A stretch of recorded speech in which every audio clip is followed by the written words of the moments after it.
As you are hopefully aware, this past month we released AFR version 2024, and that is very exciting. It does have some key features that we've been waiting on. The entire release is built on customer requests. So if you ever wondered if we're listening to you, the answer is yes.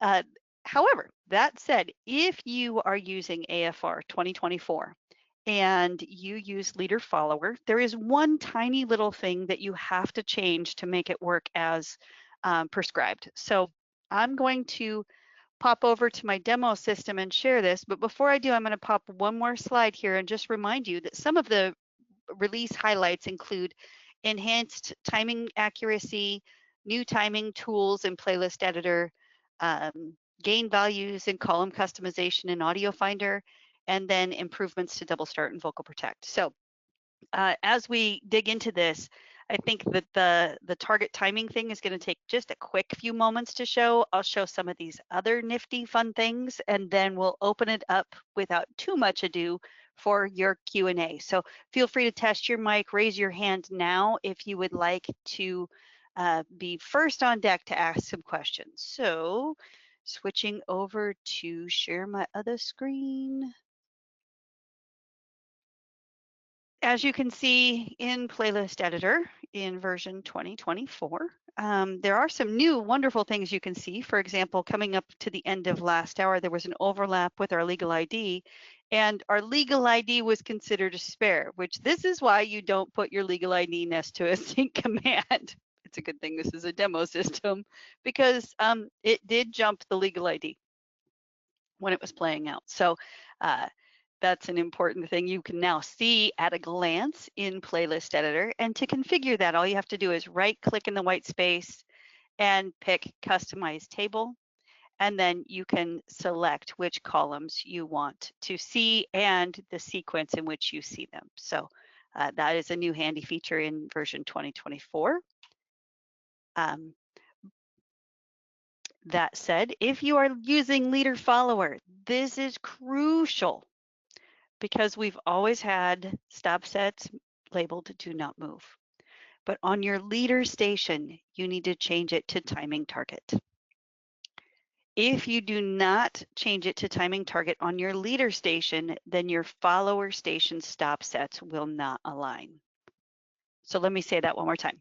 You don't have to change it everywhere, only if you're using leader follower and only on your leader station.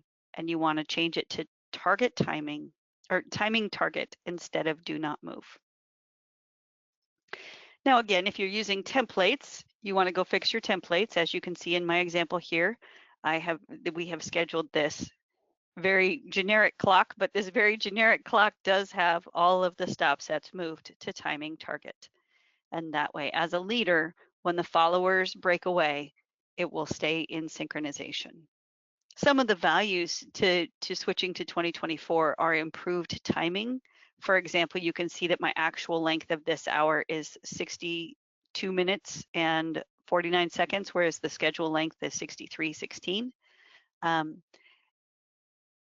And this is an improvement because now let's see if my handy dandy screen sharing will allow me to do layered sharing so that you can see if all things are behaving according to plan. I should be able to share my whole monitor.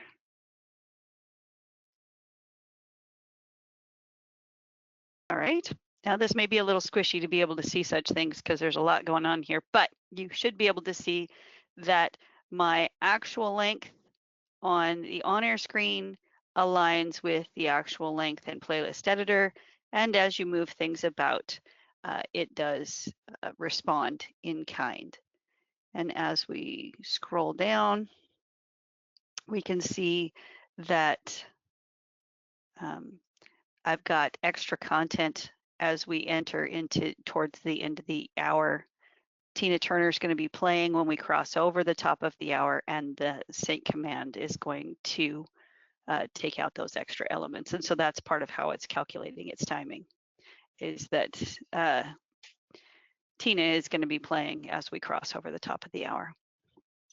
One of the other enhancements is, let's just play in the studio, for example, you can see when I selected Foreigner here, Waiting for a Girl, it actually says Foreigner's actual length is 4 minutes 39 seconds, but the scheduled length is 4:35.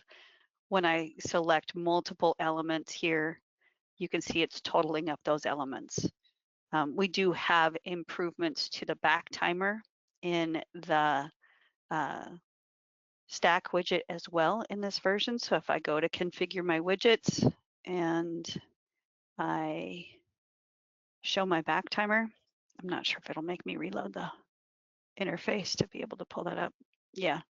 And my screen share will do very silly things if I try to, there we go.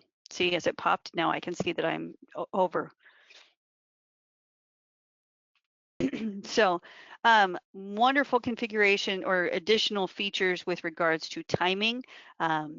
We continue to move towards really being able to have perfect projected start time for you.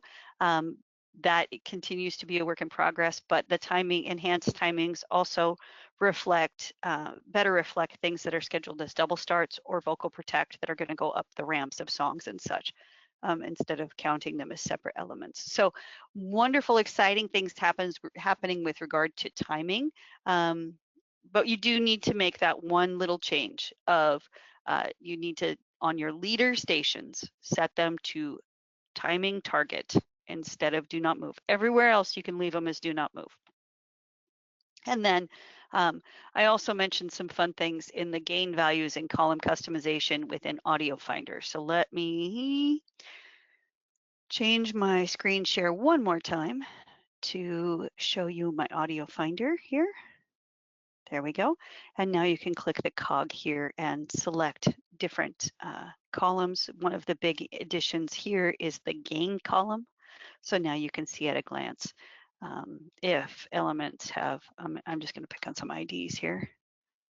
Oh, maybe I'm not. Okay. And I can see that my IDs have been gained to 6. You can also do bulk changes. So if you have a category or a content provider whose content is always a little light or a little hot, it won't fix flatlining, but it can pull things out of the mud, as it were. You can go into the properties of multiple elements and change the gain.